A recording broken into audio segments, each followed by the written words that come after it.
अस्सलामुअलैकुम, this is Mohit Pirzada near Washington.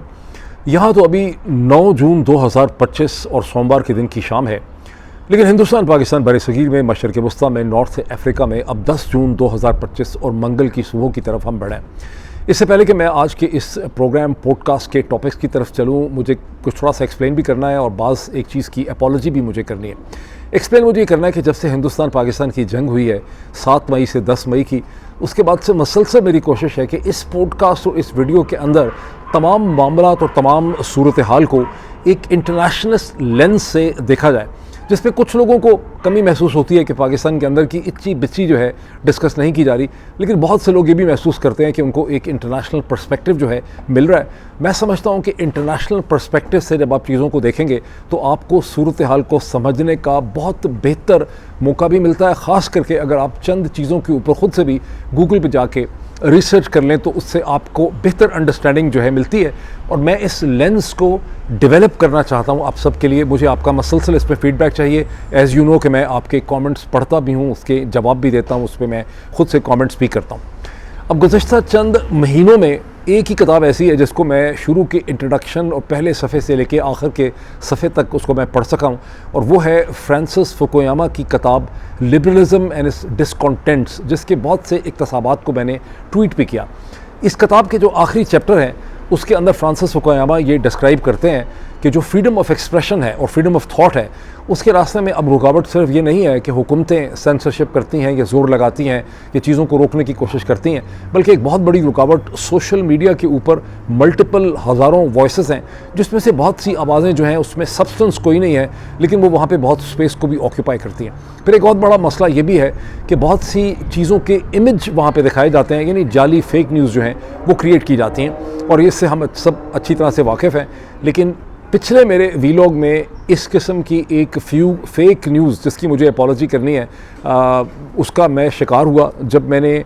Jordan Peterson के podcast और वीलॉग का मैंने तस्करा किया खासी तफसील में, जो मेरे सामने होम स्क्रीन पे आया था और मैंने उसको देखा। पूरा 29 मिनट का वो वीडियो थी, और वो वीडियो दर हकीकत ये वो वीडियो है जिसमें मैंने कहा कि जॉर्डन पीटरसन ने 29 मिनट की वीडियो के अंदर कोई 20 दफ़ा उन्होंने हिंदुस्तान की डेमोक्रेसी की तारीफ़ की है, बताया कि हिंदुस्तान विक्टिम है पाकिस्तान की दहशतगर्दी का, और पाकिस्तान को उन्होंने बहुत ही बुरे अल्फाज में या बुरे टर्म्स में एक दहशतगर्द रियासत के तौर पर दिखाया। आप लोगों में से बहुत से कमेंट्स के बाद मुझे ये पता चला, फिर मैंने उसको जाके देखा और आपने सही मुझे बताया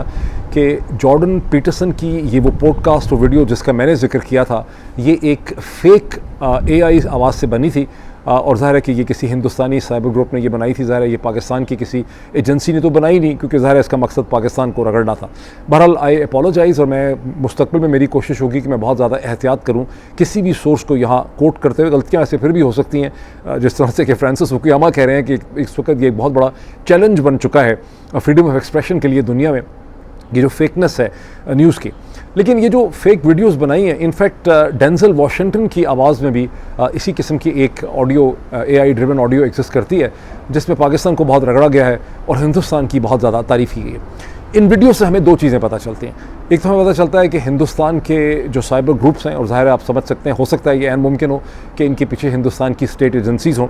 वो दो चीज़ें करना चाह रहे हैं, कम से कम दो चीज़ें करना चाह रहे हैं। एक तो वो अमेरिका की पब्लिक ओपिनियन को, और अगर आपने डेंजल वॉशिंगटन को और उसके साथ आपने जॉर्डन पीटरसन को सेलेक्ट किया, तो जॉर्डन पीटरसन की जो ऑडियंस है वो एसेंशली तौर पे right of the centre Christian evangelical उनकी ऑडियंस एग्जिस्ट करती है। तो यहाँ पर मैसेज देने की कोशिश की जा रही है कि America has not been fair with India. America को लिबरल डेमोक्रेसी के साथ, हिंदुस्तान की जमहूरियत के साथ खड़ा होना चाहिए था। पाकिस्तान एक दहशतगर्द रियासत है। तो यूँ अमेरिका के अंदर से अमेरिकन स्टेट, अमेरिकन गवर्नमेंट जो है, उसके ऊपर एक पब्लिक ओपिनियन का प्रेशर जनरेट करने की कोशिश जो है वो की जा रही है। और दूसरी चीज़ इससे आपको क्या पता चलता है? दूसरी चीज़ आपको ये पता चलती है कि हिंदुस्तान की जो साइबर ग्रुप्स और इनके पीछे जो इंडिया की स्टेट एजेंसीज़ हैं, वो ये महसूस करते हैं कि 4 दिन की जो जंग हुई है, इससे हिंदुस्तान को नैरेटिव में कामयाबी हासिल नहीं हो सकी, and Pakistan has got the better side of the narrative. ये इससे क्लियरली पता चलता है। ज़ाहिर है इसको मानते नहीं हैं, उनको नाराज़गी बहुत ज़्यादा हो जाती है हमारे हिंदुस्तानी भाइयों को। अच्छा, इससे पहले कि मैं बाकी सारी डेवलपमेंट्स की तरफ चलूँ, मैं आपको याद करवाऊंगा कि इस YouTube चैनल को अगर अभी तक आपने सब्सक्राइब नहीं किया, इसे सब्सक्राइब करें, बेल आइकन को क्लिक करें, इसके जितने नोटिफिकेशंस हैं YouTube के उन्हें खोलें, and at the same time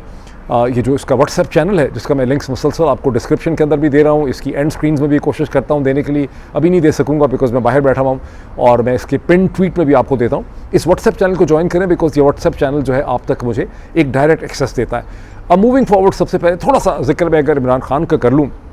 देखिए, इमरान खान की अपनी जो पार्टी है, क्योंकि बहुत से लोग एक्सपेक्ट करते हैं कि आप इमरान खान की बहुत सी तफसीलात और अपडेट्स जो हैं उसको शेयर करें, लेकिन इस वक्त मैं न्यूज़ जो है वो क्रिएट नहीं कर सकता। ज़ाहिर है कि मेरे सामने एक डेवलपमेंट आएगी, न्यूज़ आएगी, तो मैं उसका एनालिसिस आपके सामने रखूँगा। इस वक्त सूरत हाल ये है कि इमरान खान का जो अपना ट्विटर हैंडल है, जो ज़ाहिर है कि इमरान खान की और पाकिस्तान तहरीक इंसाफ की जो एक्सपर्ट टीम है उसके पास है, उसके ऊपर अभी तक इमरान खान का कई दिन पुराना ईद का जो मैसेज है अंग्रेज़ी के अंदर, उर्दू के अंदर चल रहा है, ईद उल अज़हा के हवाले से। और पाकिस्तान तहरीक इंसाफ का जो यूट्यूब चैनल है, वहाँ पर इमरान खान के हवाले से कोई अपडेट आपके पास नहीं है। वहाँ पर इनफैक्ट मवाद को भरने के लिए, कंटेंट को भरने के लिए उनकी भी जो टीम है, चूँकि उनके पास और कोई डेवलपमेंट्स नहीं है, तो मुख्तलिफ़ किस्म के क्लिप्स वो इस्तेमाल कर रही हैं, जिसमें बैरिस्टर शहजाद अकबर साहब का जो कोई इंटरव्यू है किसी के साथ, तनवीर अहमद साहब जो एक तनवीर साहब जो है एक अमेरिकन जो इसे कहते हैं बिजनेसमैन है, उसके हवाले से जो डिस्कशन है उसको वहाँ पे उन्होंने क्लिप्स को इस्तेमाल किया, और भी इसी किस्म के उन्होंने क्लिप्स इस्तेमाल किए। इससे आपको पता चलता है कि पाकिस्तान तहरीक इंसाफ की जो सोशल मीडिया टीम है उसके पास खुद भी कोई अपडेट्स नहीं है, और पाकिस्तान तहरीक इंसाफ के जो मुख्तलिफ लीडर हैं वो उनको किसी भी किस्म की न्यूज़ जनरेशन या न्यूज़ कॉन्टेंट जो है वो प्रोवाइड उनको नहीं कर पा रहे। इसके बावजूद बहुत से पॉडकास्टर्स, पब्लिक कमेंटेटर, जिसमें गैर मुल्की भी शामिल हैं, वो ये तबसरा कर रहे हैं कि 11 जून को उन्हें ये उम्मीद है कि इमरान खान को एक अदालत जो है वो उनको रिहाई दे देगी। इसका ताल्लुक़ किस चीज़ से? इसका ताल्लुक़ उसी चीज़ से है जिसका चंद दिन पहले हमने जिक्र किया था, ईद उल अज़हा से पहले, जब इमरान खान की जो वकील हैं बैरिस्टर सलमान सफ्दर साहब, जो बड़े कॉम्पिटेंट हैं और बहुत ही गैर सियासी किस्म की बातचीत करते हैं, उन्होंने कहा कि प्रोसिक्यूशन का केस इतना कमज़ोर है, Al-Qadir university trust case 190 million pound का जो केस है, कि वो दौड़ गए। आपको याद है कि प्रोसिक्यूटर ने कहा कि मुझे तैयारी के लिए वक्त चाहिए, मुझे रात को ही बताया क्या था। तो उन्होंने ये कहा था उस वक्त एनालिसिस देते हुए बैरिस्टर सलमान सफ्दर ने कि अब जब इसकी जब हेयरिंग होगी 11 जून को ईद उल अज़हा के बाद, तो उनका ख्याल है कि आधे घंटे के अंदर वो प्रोसिक्यूशन के सारे केस को नाकाम बना देंगे। क्योंकि मेरा ख्याल है कि जो उम्मीद लोगों को है कि इमरान खान को रिहाई मिलेगी, इसका इसी चीज़ के साथ ताल्लुक़ है, और मेरी कोशिश होगी कि अगले वीलॉग में मैं बहुत तफसील से इसका एक एनालिसिस जो है वो आपके सामने रख सकूँ। अब मैं आता हूँ और डेवलपमेंट्स की तरफ, जिसमें पहली डेवलपमेंट ये है, बुनियादी तौर पे मेरा जो फोकस है इस वीलॉग का, जो कि इसके थंबनेल से आपको अंदाज़ा होता है कि किस तरह से हिंदुस्तान और पाकिस्तान के गरीब आवाम, जो दुनिया के गरीब तरीन आवाम, मफलूकुल हाल आवाम में उनका शुमार होता है, उनकी जो एलीट है वो उनके नाम पे मसलसल महंगे ख़तरनाक असला जो है उसको जमा कर रहे हैं एक मुमकिन एक और जंग के लिए, जो हिंदुस्तान और पाकिस्तान की एलीट की अपनी जो ईगो सेटिस्फेक्शन और ईगो मसाज है उसमें ये जंगें हेल्प करती हैं, और हिंदुस्तान के पाकिस्तान के जो गरीब लोग हैं, जो मेजॉरिटी है, उनके जो इक़्तिसादी हालात हैं या उनके जो ओवरऑल हालात हैं, उनको इन जंगों से किसी किस्म का कोई फ़ायदा नहीं होता। ना पाकिस्तान में इतनी ताकत है कि हिंदुस्तान के लोगों को बहुत ज़्यादा नुकसान पहुँचा सके अपनी जंगबाजी से, ना हिंदुस्तान के अंदर इतनी कैपेसिटी पाई जाती है कि वो पाकिस्तानी स्टेट को कोई बहुत ही ज़बरदस्त किस्म का नुकसान पहुंचा सके। और अभी जो चंद दिन पहले एक स्किरमिश हुई है 4 दिन की, उससे एक बार फिर ये बात अच्छी तरह से साबित हो जानी चाहिए। ये स्किरमिश 4 दिन की इसीलिए हुई है कि अगर ये ग़ालिबन लंबी भी होती तो इनको अपने अहदाफ दोनों साइड्स को नहीं इसमें से मिल सकते थे। तो इसी हवाले से ज़रा आगे चलते हुए मेरा आर्गूमेंट ये है इस वीलॉग के अंदर कि ये जो एलीट है हिंदुस्तान पाकिस्तान की, सेल्फिश एलीट हैं, ये अपनी जो ईगो मसाज है और अपनी जो ईगो बैटल्स हैं, इसमें ये चीन को, इसराइल को और मगरब की जो असला बेचने वाली कंपनियां हैं उनको तो ये बहुत ज़्यादा पैसा ट्रांसफ़र कर रहे हैं और अमीर बना रहे हैं, लेकिन हिंदुस्तान पाकिस्तान के लोगों का ये इस्तेहसाल जो है वो कर रहे हैं। बिलावल जरदारी भुट्टो साहब जो हैं वो लंदन में थे अपने डेलीगेशन के साथ। ये बड़ी इंटरेस्टिंग है, मैं सीक्वेंस ऑफ इवेंट्स के तौर पे पूरी कहानी आपके सामने रखने लगा हूँ, जहाँ पे चैटम हाउस में, जो बहुत ही प्रेस्टीजियस एक ब्रिटिश थिंक टैंक है जिसका एक दूसरा नाम royal institute of international affairs भी इसका नाम है, वहाँ पे बिलावल भुट्टो का जो डेलीगेशन था बिलावल जरदारी का, उसने ये बताया अपने ब्रिटिश इंटरलोक्यूटर्स को कि पाकिस्तान जो है वो इस जंग में बड़ी सबकत हासिल कर रहा था और पाकिस्तान जो है वो विनिंग सिचुएशन के अंदर था, लेकिन उसके बावजूद पाकिस्तान ने सीज़ फायर को कबूल किया और उन्होंने रिस्ट्रेन किया। पता नहीं कितने उनके सुनने वाले थे जिन्होंने उनके इस एनालिसिस से एग्री किया होगा, बिकॉज मैंने पूरी जो डिबेट देखी है, जो पूरी स्पीच मैंने देखी है डॉक्टर शशि थरूर साहब की, जो उन्होंने अमेरिका में की है, क्योंकि मैंने बिलावल की सारी इंटरेक्शन नहीं देखा, मैंने सिर्फ मैं उसकी ख़बरें पढ़ी हैं, तो जो उन्होंने काउंसिल फॉर फॉरेन रिलेशन में शशि थरूर ने अपनी स्पीच फरमाई थी पाकिस्तान के हवाले से खासी क्रिटिकल किस्म की, उसके जवाब में जब लोगों ने वहाँ पे सवाल पूछे, जो स्टेट डिपार्टमेंट के एक्स ऑफिशियल्स थे, एक्स एम्बेसडर्स थे, मिलिट्री के ऑफिशियल थे, कुछ और इस तरह के थिंक टैंकर थे, तो उनमें से एक भी सवाल जो है वो नहीं पूछा गया शशि थरूर साहब से, जो शशि थरूर साहब के अपने नैरेटिव के हवाले से था। सब लोगों ने अपने अपने हवाले से जो उनको उनको पूछनी थी चीज़ें खासी प्रोफेशनल किस्म की, वो उन्होंने पूछी हैं। तो आई एम श्योर कि बिलावल की मैंने सारी देखा नहीं कि क्वेश्चन आंसर सेशन क्या हुआ है, लेकिन मुझे पूरा यकीन है कि बिलावल से भी जो लोगों ने सवाल पूछे होंगे बरतानिया में, वो भी इसी नेचर के उनसे पूछे होंगे, और उनको अंदाज़ा होगा कि बिलावल साहब अपनी एक ईगो मसाज कर रहे हैं पाकिस्तानी मिलिट्री के बिहाफ पे, पाकिस्तानी एलीट के। लेकिन इसकी जो सितम ज़रीफ़ी है बिलावल साहब की स्पीच की, उसका इससे अंदाज़ा लगाइए कि अब एक वैसे चीज़ बिलावल ने वहाँ ज़रूर कही। उन्होंने इंडस वाटर ट्रीटी के हवाले से कहा कि हिंदुस्तान जो कुछ कर रहा है ये इंटरनेशनल कवानीन की और अपर रिपेरियन और लोअर रिपेरियन जो है उसके दरमियान जो इंटरेस्ट होते हैं उसकी हिंदुस्तान खिलाफ वर्जी कर रहा है, और अगर ये चीज़ इस्टेब्लिश हो गई तो दुनिया में कोई भी लोअर रिपेरियन जो है वो महफूज नहीं रह सकेगा। इशारा उनका जो है हिंदुस्तान की तरफ है, जिसका अपर रिपेरियन जो है वो चीन है। लेकिन इसी टाइम पीरियड में हिंदुस्तान का जो बड़ा एक मीडिया प्लेटफॉर्म है NDTV का, उन्होंने पाकिस्तान के इंडस वाटर ट्रीटी कमीशन की एक नई रिपोर्ट जो है, जो अभी हाल ही में आई है गुज़श्ता चंद दिनों में, उसको उन्होंने साइट करते हुए एक पूरी स्टोरी निकाली है। मैंने Pakistani Indus water treaty commission की रिपोर्ट ढूंढी है, मुझे मिल नहीं सकी, सो मैं NDTV के कमेंट्स के ऊपर रिलाई कर रहा हूँ कि इंडस वाटर ट्रीटी कमीशन की जो रिपोर्ट है वो ये कहती है कि जून 5 तक की सूरत हाल ये है कि इंडस वाटर सिस्टम के अंदर जो पाकिस्तान को पानी की अवेलेबिलिटी हुई है वो 13% कम है, 13.3% कम है उस पानी की अवेलेबिलिटी के मुकाबले में जो गुज़श्ता बरस 2024 तक इस टाइम पीरियड में पाकिस्तान के पास थी, जिसकी वजह से पंजाब में जो खरीफ की फसल है वो बहुत सीरियसली इफ़ेक्ट हो रही है, उसकी वाटर अवेलेबिलिटी जो है वो कम हो गई। अब इसके अंदर एक ऐसी सूरत हाल, ये जो सूरत हाल डेवलप कर रही है पाकिस्तान के, इसमें एक ऐसा रिस्क है जिसका अभी तक आपने पाकिस्तान के किसी भी कमेंटेटर से और पाकिस्तान की किसी ज़राए अबलाग में आपने ये कमेंट जो है वो नहीं सुना। पता नहीं ये इतना किसी का यहाँ पे हॉर्न पागल हो गया, अल्लाह करे ना कैप्चर हो रहा हो। इसमें एक ऐसा रिस्क है जिसका अभी आपने सुना ही नहीं होगा। वो रिस्क क्या है? वो रिस्क ये है कि ये सूरत हाल जो पाकिस्तान के पानी की अवेलेबिलिटी के हवाले से डेवलप कर रही है, ये स्टेप बाय स्टेप ग्रेजुअल तरीके से, इंक्रीमेंटल तरीके से डेवलप कर रही है, ये एकदम नहीं डेवलप कर रही। अगर ये एकदम डेवलप करती तो ज़ाहिर खप पड़ जाती पाकिस्तान के अंदर, दुनिया में, हिंदुस्तान के अंदर, पाकिस्तान बहुत शोर मचाता। लेकिन जो step by step incremental development है, इससे एक पानी की अवेलेबिलिटी के हवाले से एक नई नॉर्मल या नई न्यू नॉर्म इस्टेब्लिश हो रही है, जिसमें पाकिस्तान के पास रिएक्ट करने के लिए बहुत ज़्यादा स्पेस नहीं है। बिकॉज अगर आज आपकी वाटर अवेलेबिलिटी 13% कम हो गई है तो और चंद महीनों में ये 15% या 20% कम हो जाएगी, फिर ये 23% या 25% कम हो जाएगी, तो आपको इसकी आदत हो जाएगी। और चंद दिन पहले शहबाज शरीफ साहब ने इस हवाले से कहा भी कि हम बहुत सी काउंटर मेजर ले रहे हैं अपनी वाटर अवेलेबिलिटी या अपनी वाटर की जो यूज़ है उसको एफिशिएंट बनाने के लिए। अब एट द सेम टाइम थोड़ा सा ये देखें,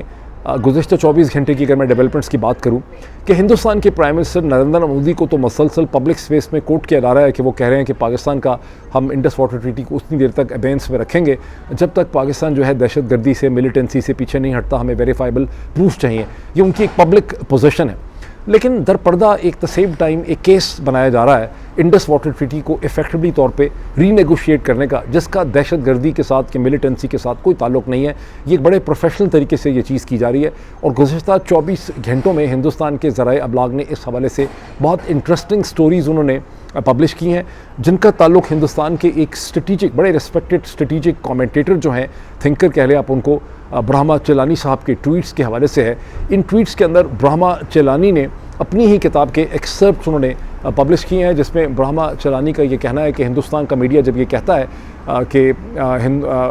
हिंदुस्तान का मीडिया जब ये कहता है कि वेस्टर्न रिवर्स जो हैं, जिसमें रावी है, जिसमें झेलम है और जिसमें इंडस है, उसका 80% पानी पाकिस्तान को मिलता है, तो दर हकीकत हिंदुस्तान का ज़राए अबलाग और मीडिया गलत बताते हैं हिंदुस्तान के लोगों को। असल में पूरा का पूरा जो 6 के 6 रिवर्स हैं उसका 80% पानी पाकिस्तान को मिल रहा है और हिंदुस्तान को इन 6 रिवर्स के सिर्फ, इसे कहते हैं 19.5%, ये कह रहे हैं कि 20% से कम पानी हिंदुस्तान को मिल रहा है। ये उन्होंने स्टैटिस्टिकल एनालिसिस के बेसिस पे निकाला है। उन्होंने इंडस वाटर ट्रीटी की जो 1960 के एदाद-ओ-शुमार निकाले हैं और वो एदाद-ओ-शुमार ये हैं कि जो हिंदुस्तान को ईस्टर्न रिवर्स मिले हैं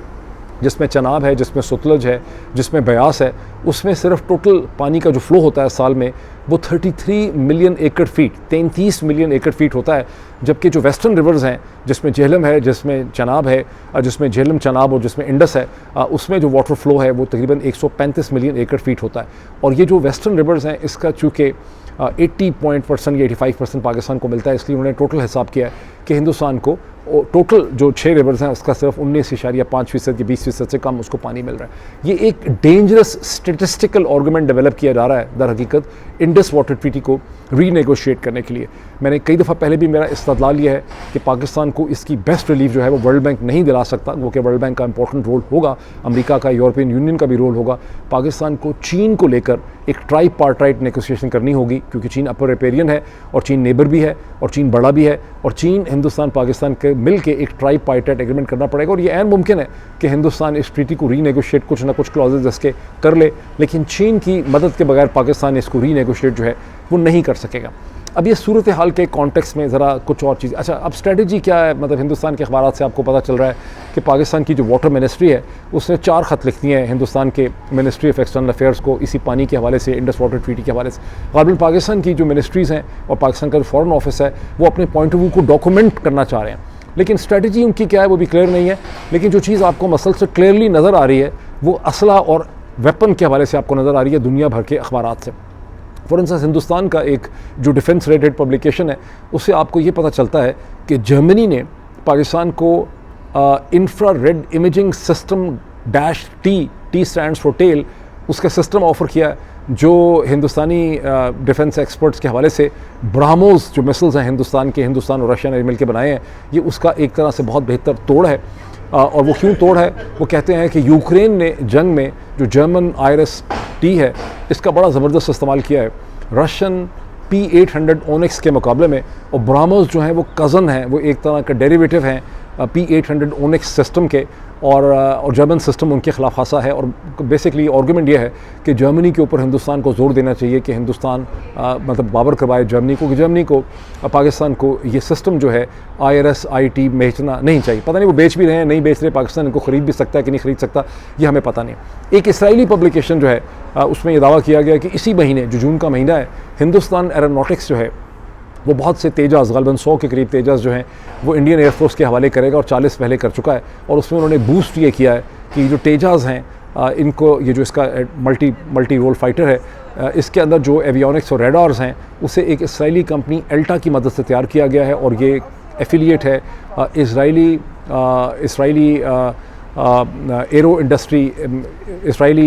एरो इंडस्ट्री के जो है ना उसका ये एफिलिएट है, और ये इसराइली टेक्नोलॉजी को इसमें इस्तेमाल किया जा रहा है, मतलब पैसे जो हैं वो इसराइल को यहाँ पे मिलेंगे। एक पाकिस्तानी रिलेटेड जो पब्लिकेशन है उसने ये दावा किया है कि चीन जो है उसने बड़ी मेहरबानी की है पाकिस्तान पे, और वो पाकिस्तान, अच्छा रोज़ इस किस्म की अभी अब जैसे गूगल में ज़्यादा ना इंडिया पाकिस्तान लिखें तो आपको इस किस्म की दर्जनों खबरें जो है दुनिया भर की पब्लिकेशन से मिल रही हैं। तो HQ-19 मिसाइल इंटरसेप्टर सिस्टम जो है वो पाकिस्तान को चीन ने बड़ी मेहरबानी की है, हाथम ताई की कब्र पर लात मार के पाकिस्तान को उन्हें ऑफ़र कर दिए, और ये भी ब्राह्मोस के मुकाबले में बहुत ज़्यादा इफेक्टिव होंगे। पैटर्न आपको इन खबरों में क्या नज़र आ रहा है कि हिंदुस्तान की तरफ से मसलसल इंडियन एयरफोर्स को रीइंफोर्स करने की कोशिश की जा रही है, पाकिस्तान की तरफ से मसलसल मिसाइल डिफेंस सिस्टम जो है उसको रीइंफोर्स करने की कोशिश की जा रही है। कोई ये नहीं सोच रहा कि दोनों मुल्कों के दरमियान में कोई नेगोशिएशन पॉलिटिकल हो, मसाइल का वैसे हल निकालें, उस पर कोई नहीं सोच रहा, असला इकट्ठा करने पर सब सोच रहे हैं। अच्छा, अब ये देखिए कि बिलावल जरदारी साहब ने जिस वक्त लंदन में अपनी तकरीर फरमाई चैटम हाउस के अंदर, इसी 24 घंटे के टाइम पीरियड में पाकिस्तान का इकनॉमिक सर्वे की सारी रिपोर्ट हमारे सामने आई है जो लेटेस्ट आया, और उसमें बहुत से आस्पेक्ट्स हैं। उसके आस्पेक्ट का ताल्लुक लेबर मार्केट्स के साथ भी है, उसका ताल्लुक हेल्थ के साथ भी है, GDP से भी है। GDP और पाकिस्तान के पता चला है इकनॉमिक सर्वे से कि पाकिस्तान GDP के हवाले से और ग्रोथ के हवाले से अपने अहदाफ को हासिल करने में पाकिस्तान नाकाम हो गया है, और इन्फ्लेशन पे अलबत्ता उसने कंट्रोल रखा है, गिरानी और महंगाई में को बहुत ज़्यादा इजाफा नहीं हो। इस हवाले से पाकिस्तान के जो प्रोमिनेंट टेलीविज़न एंकर पर्सन जो एक ज़माने में बहुत ही प्रोमिनेंट थे, आजकल शायद उनको लोग कम देखते हैं, जावेद चौधरी साहब के एक वीडियो मुझे देखने का मौका मिला जिसे मलिहा हाशमी साहिबा ने उसे ट्वीट किया हुआ था, मैंने भी उसको ट्वीट किया, मेरे ट्विटर हैंडल पे आप इसको देख सकते हैं, जिसमें जावेद चौधरी साहब ने ये फरमाया है कि इन्फ्लेशन या महंगाई कोई चीज़ होती ही नहीं है, ये कोई ऐसी चीज़ नहीं है ना पाकिस्तान में ना दुनिया में। असल में जो चीज़ है वो एफोर्डेबिलिटी होती है कि लोग कितना एफोर्ड कर सकते हैं। जावेद चौधरी साहब को बताने की ज़रूरत ये थी कि असल में जब परसेंटेज वाइज अफोर्डेबिलिटी कम हो जाती है चीज़ों की, यानी कारों को अफोर्ड करने की एबिलिटी कम हो जाती है, ये मोटरसाइकिल्स को अफोर्ड करने की एबिलिटी कम हो जाती है, ये टीवी को या रेफ्रिजरेटर को अफोर्ड कम हो जाती है, या लोग हवाई जहाज़ का टिकट की अफोर्डेबिलिटी उनकी कम हो जाती है, तो यही दर हकीकत गिरानी होती है और यही आलू टमाटर के ऊपर भी इसी चीज़ का अतलाक जो है होता है। बहरहाल पाकिस्तान का जो इकनॉमिक सर्वे है उससे आपको ये पता चलता है कि 2024-25 के जो ये माली साल था, इसमें 1 मिलियन से ज़्यादा पाकिस्तानी जो हैं वो जॉब की, अपनी मुलाजमत की तलाश में उन्होंने बाहर के ममालिक का रुख इख्तियार किया ताकि अपने घर वालों के लिए पैसे भेज सकें, और उसमें से बहुत बड़ी तादाद ने मशरिक़ वस्ता का रुख इख्तियार किया, जहाँ आपको पता है कि जॉब्स के हालात खासे मुश्किल होते हैं, ह्यूमन राइट्स के भी। और इसमें से 1 मिलियन से ज़्यादा जो लोग हैं, 10 लाख से ज़्यादा, इसमें 4 लाख से ज़्यादा लोग जो हैं वो पंजाब से गए हैं, 2 लाख के अंदाज़न लोग जो हैं वो खैबर पख्तूनख्वा से गए हैं, और तकरीबन सिंध से सिर्फ 60,000 लोग गए।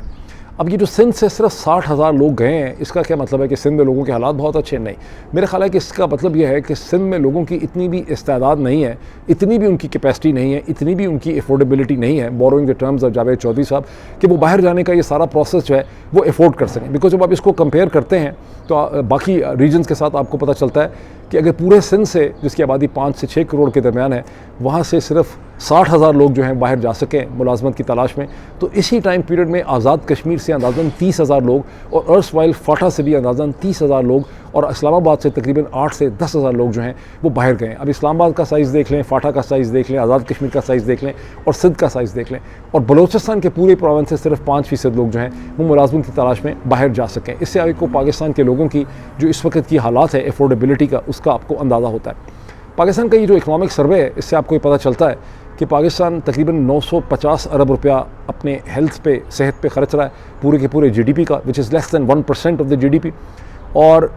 इसमें इसकी इनसेंसिटिविटी के हालात ये देखें कि इसको डिस्कस करते हुए स्टोरी को पाकिस्तान का अंग्रेज़ी का जो अखबार है एक्सप्रेस ट्रिब्यून, उसमें छपा है कि पाकिस्तान में इस वक्त जो डेंजरस सिचुएशन है वो ये है कि 7.5 लाख 750,000 लोगों के लिए एक डॉक्टर है। अगर थोड़ी सी भी हसासियत या सेंसिटिविटी होती तो एक्सप्रेस ट्रिब्यून के कॉरेस्पॉन्डेंट को या उनके सब एडिटर को या पढ़ने वालों को अब तक अंदाज़ा हो गया होता कि ये 7.5 लाख लोग नहीं हैं, ये दर हकीकत वो ये कह रहे हैं कि 750 जो लोग हैं उनके लिए एक डॉक्टर है पाकिस्तान में, which is in fact an improvement. लेकिन किसी को एहसास ही नहीं, किसी को इन फिगर्स का अंदाज़ा ही नहीं। हिंदुस्तान में तकरीबन 900 लोगों के लिए एक फ़िज़िशन है, इसराइल में तकरीबन 200 से 300 लोगों के लिए, 220 से 250 लोगों के लिए एक फ़िज़िशन है। पाकिस्तान में 750 लोगों के लिए एक फ़िज़िशन है। अब थोड़े से हम कंपैरिजन्स कर लें ताकि मैं वापस असले की तरफ आ सकूं। ये हिंदुस्तान पाकिस्तान जो असला इकट्ठा कर रहे हैं, इनमें आम आबादी की, जो आम आदमी है हिंदुस्तान पाकिस्तान के, उसके माली हालात का ज़रा आप अंदाज़ा इससे लगाएं। वो हिंदुस्तान जिसके लोग, आपने मसलसल देखा है कि हमारे कमेंट्स करते हैं ट्विटर के ऊपर या वीलॉग के ऊपर आके कमेंट करते हैं, वो कहते हैं अब हम तो, जैसे मेजर गौरव आर्या ने कहा कि हम अमीर मुल्क हैं, हम अफोर्ड कर सकते हैं असला, पाकिस्तान के बड़े बुरे हालात हैं, ये भिखारी मुल्क है। तो इसका थोड़ा सा हमें कंपेयर कर लें कि इनकी मिडिल क्लासेस वगैरह की सूरत, और ये सारा का सारा बेसिकली दिल पेशावरी है, ये बेसिकली ईगो बूस्टिंग करती हैं पाकिस्तान और हिंदुस्तान की मिडिल क्लासेस या अपर मिडिल क्लासेस, ये उनके खेलने की चीज़ें हैं। हिंदुस्तान में जैसे मैंने आपको बताया 900 लोगों के लिए डॉक्टर है वर्सेस इसराइल जहाँ 220-250 लोगों के लिए। पाकिस्तान का कुछ दिन पहले आपने देखा कि वर्ल्ड बैंक का एक सर्वे आया which has been done to death by Pakistani podcasters, जिससे आपको पता चलता है कि इस वक्त according to the revised definition of the poverty line and benchmark 44%, 44% Pakistani जो हैं वो पॉवर्टी लाइन से नीचे। ये कैसे हो गए पॉवर्टी लाइन से नीचे? पहले ये तकरीबन मेरा ख्याल 38-9% थे, पता नहीं 30% के करीब थे। वो यूँ कि वर्ल्ड बैंक ने अपनी डेफिनेशन को रिवाइज़ किया है। पहले 3.15 डॉलर्स पर डे को पॉवर्टी लाइन समझा गया, अब उसको उन्होंने रिवाइज़ करके $4.99 पर डे कर दिया है। वो उन्होंने क्यों किया है? इसलिए कि पाकिस्तान के अंदर जो फूड बास्केट है वो महंगी हो गई है पहले के मुकाबले में, और इसलिए उन्होंने इसको रिवाइज़ कर दिया। अच्छा, अब इसको थोड़ा देखें कि इससे पता चलता है कि अफोर्डेबिलिटी जो है जावेद चौधरी साहब की वो लोगों की थोड़ी रह गई है। अब हिंदुस्तान की जो अदाद शुमार है उसमें थोड़ी सी कन्फ्यूजन, खासी बल्कि कन्फ्यूजन इस हवाले से पाई जाती है, बिकॉज जो पुरानी डेफिनेशन थी 2021 की, वो थी कि पॉवर्टी लाइन की हिंदुस्तान में वो थी कि $1.9 पर डे की जो इनकम थी उसके नीचे पॉवर्टी लाइन हिंदुस्तान में समझी जाती थी, और अभी उसको रिवाइज़ कर दिया गया है 2023-24 में, अब उसको समझा जाता है $3 पर डे।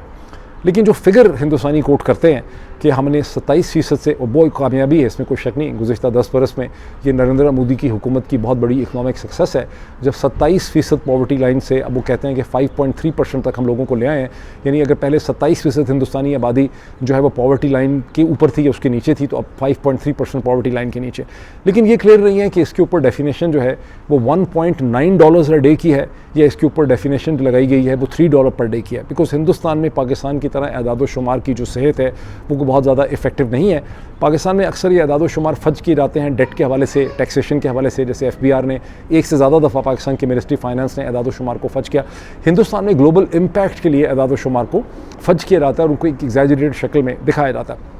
तो हम जब आप देखते हैं, थोड़ा सा मिडिल क्लास को देख लें,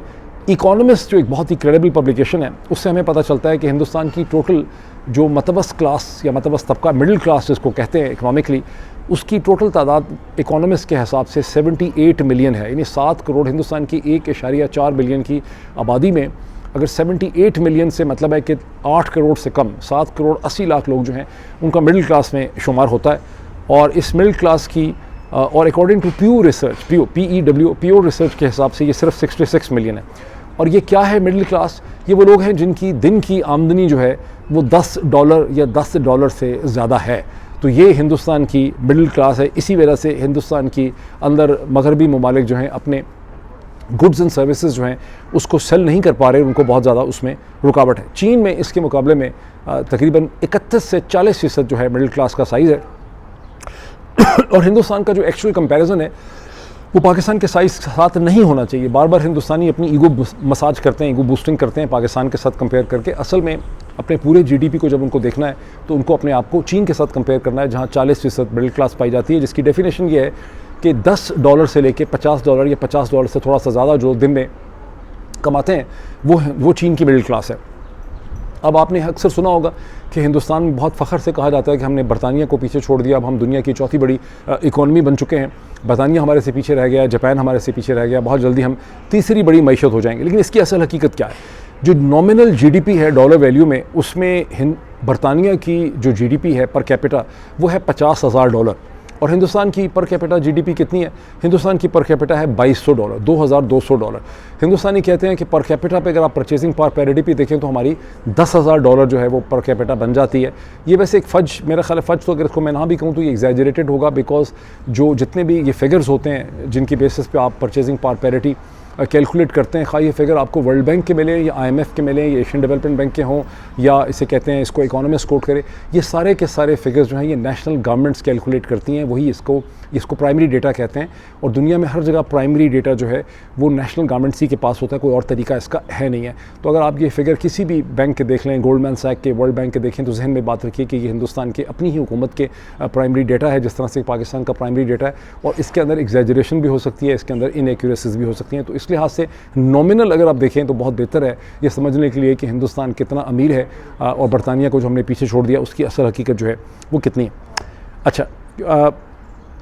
और मैं थोड़ा सा ये भी आपको बता दूं कि बरतानिया के अंदर और जितने भी डेवलप कंट्रीज़ हैं वहाँ पर जब इनकम पैरिटी वगैरह देखी जाती है तो वो बेसिकली तौर पे रिलेटिव इकोनॉमिक डाटा जो है उसमें लिया जाता है। ये रिलेटिव इनकम लेवल्स देखे जाते हैं, ये रिलेटिव पॉवर्टी लेवल्स देखे जाते हैं। वहाँ पर ये इस किस्म का कोई स्टैटिस्टिकल एनालिसिस नहीं है कि दिन में लोग कितना पैसे जो हैं वो कमाते हैं। तो बरतानिया में जो मीडियन हाउस होल्ड इनकम है उसको 60% लेके उस हिसाब से रिलेटिव इनकम्स को कैलकुलेट किया जाता है। और ये रिलेटिव इनकम की इंपॉर्टेंस क्या है ये मैं आपको थोड़ा सा एक प्रैक्टिकल इसका अपना मुशाहिदा बता सकता हूँ कि चंद दिन पहले आप में से बहुत से लोगों को याद होगा कि मैंने अपने बच्चों को लेकर अमेरिका के साउथ में हमने ट्रैवल किया। तो जब हम अमेरिका के ट्राई स्टेट एरिया से यानी मैरीलैंड, वर्जीनिया, DC के इलाके से बाहर निकले और हमने वर्जीनिया से नॉर्थ कैरोलिना में क्रॉस किया तो हमने देखा कि एक हमें एहसास हुआ कि लोग गरीब हैं। और उसके बाद साउथ कैरोलिना में और ज़्यादा गुर्बत थी। जैसे जैसे हमने साउथ में ट्रैवल किया तो जो ट्राई स्टेट एरिया के अंदर हमें एफ्लुएंस नज़र आती है या न्यूयॉर्क तक हमें जो एफ्लुएंस नज़र आती है वो बिल्कुल डिसअपीयर हो गई। हमने देखा कि लोगों के घरों के हालात और तरह थे, लोगों की गाड़ियाँ हमने देखा कि किस तरह से ट्राई स्टेट एरिया में वर्जीनिया की हद तक हमें जैसे बड़ी बड़ी गाड़ियाँ मिलती हैं, जर्मन गाड़ियाँ, मर्सिडीज़, BMWs, ऑडी, लाख $1 की गाड़ी, 7 सीरीज़, वो सारी जो हैं साउथ में डिसअपीयर हो गई। ज़्यादातर जो जिस तरह पाकिस्तान हिंदुस्तान में गाड़ियाँ हैं, पाकिस्तान में गाड़ियाँ हैं, जापानीज़ गाड़ियाँ होती हैं, होंडा टोयोटा वगैरह, इस तरह की गाड़ियाँ थी, वो भी नगुफ्ता बे हालात के अंदर खासी मतलब कमज़ोर, पेंट उड़े हुए, सुराख हुए हुए, इस तरह की गाड़ियाँ साउथ में बहुत ज़्यादा थी, जो कि आपको ट्राई स्टेट एरिया में नज़र नहीं आती। तो रिलेटिवली स्पीकिंग अमेरिका ही के अंदर जो साउथ है वो नॉर्थ के मुकाबले में खासा गरीब हमें महसूस हुआ। इसी को रिलेटिव इनकम स्टैंडर्ड्स कहे जाते हैं, क्योंकि अमेरिका का साउथ जो है वो हिंदुस्तान पाकिस्तान के मुकाबले पे बहुत ज़्यादा अमीर है। अब ये तो मैंने एक आपको आइडिया दिया कि ये वो अमीर तरीन मुल्क है हिंदुस्तान और पाकिस्तान, जो असला इकट्ठा कर रहे हैं मसलसल। किससे ख़रीदना है इन्होंने? चीन से, इसराइल से और मगरब से, और इन्होंने जंग की ये तैयारी कर रहे हैं। और ये जो असल हालात इनके वो मैंने आपके सामने रखे। अब थोड़ा सा क्विकली मैं आपको बता दूं कि आज ही के दिन में अमेरिका और चीन के दरमियान में जो ट्रेड एग्रीमेंट का दूसरा राउंड शुरू हो गया बरतानिया में, लंदन के अंदर। और इसमें अमेरिका की सबसे बड़ी जो डिमांड है वो ये है कि जो रेयर अर्थ मेटल की सप्लाई चीन ने रोकी हुई है गुज़िश्ता 6 हफ्तों से, उसको फौरी तौर पर शुरू किया रहा है, क्योंकि अमेरिका की ऑटो इंडस्ट्री, अमेरिका की जो कंप्यूटर इंडस्ट्री है, एरोस्पेस इंडस्ट्री है, उसको शदीद मुश्किलात का इस स्टेज के ऊपर सामना है। और आपको पता है कि डोनाल्ड ट्रंप ने खुद फ़ोन कॉल की है और करवाई और रिक्वेस्ट की कि मेरी शी जिनपिंग से हवाले से बात करवाई जाए। तो इससे आपको अंदाज़ा है कि अमेरिका को चीन ने कितना ज़्यादा प्रेशर में डाल दिया है। चीन की क्या डिमांड्स हैं? चीन की 3 बड़ी डिमांड्स हैं। एक डिमांड यह है कि जो स्टूडेंट वीज़ाज़ हैं उस पर जो रिस्ट्रिक्शंस अमेरिका ने लगाई हैं उनको नरम किया जाए, उनको उठाया जाए। दूसरा ये है कि जो एडवांस चिप टेक्नोलॉजी है, एडवांस टेक्नोलॉजी, उसकी एक्सेस चाइनीज़ कंपनीज़ को दी जाए। उसमें गालबन उनकी सबसे बड़ी डिमांड एनवीडिया की चिप्स की तरफ है। और तीसरी उनकी डिमांड ये है कि जो अमेरिकन टेक्नोलॉजी के कंज्यूमर हैं, जो मिडिल मार्केट है जिसमें चाइनीज़ कंपनीज़ को जो एक्सेस डिनाई की जा रही है, वो रिज्यूम की जाए। और मुझे लगता है कि इनमें से बहुत सी शर्तें जो है अमेरिका को माननी पड़ जाएंगी। अब एक इंटरेस्टिंग डेवलपमेंट वो है जहाँ कैलिफोर्निया के गवर्नर जो गेविन न्यूसम है और उनके अटॉर्नी जनरल ने डोनाल्ड ट्रंप को सू कर दिया है और उन्हें कहा है कि डोनाल्ड ट्रंप ने जो नेशनल गार्ड्स भेजे हैं कैलिफोर्निया में गवर्नर की परमिशन के बगैर, ये अमेरिका के कॉन्स्टिट्यूशन की 10th अमेंडमेंट की खिलाफवर्जी है और ये स्टेट को बाईपास करते हुए आप ये नहीं कर सकते थे। डोनाल्ड ट्रंप ने उसका जवाब ये दिया है कि मैंने टीवी के ऊपर देखा गाड़ियाँ जल रही थी, बहुत तोड़फोड़ हो रही थी, तो सब ने देखी हैं गाड़ियाँ जल रही हैं, इसलिए मेरी ज़रूरत है कि मैं नेशनल गार्ड्स भेजूँ। आर्गूमेंट ये है दूसरी तरफ से कि मेयर, लोकल पुलिस और गवर्नर ये समझते हैं कि कोई ऐसे हालात नहीं थे जिनको कि कैलिफोर्निया की लोकल पुलिस और लोकल मेयर जो है उसको मैनेज ना कर सके। और जो मेयर हैं, खातून हैं, उन्होंने लोगों को कहा है कि आप पीसफुल रहें, आप डोनाल्ड ट्रंप के ट्रैप में ना आएँ। डोनाल्ड ट्रंप सिर्फ हालात को यहाँ पे ख़राब करना चाहते हैं। अब इतना ही, फिर आपसे फिर मुलाकात होगी। Thank you.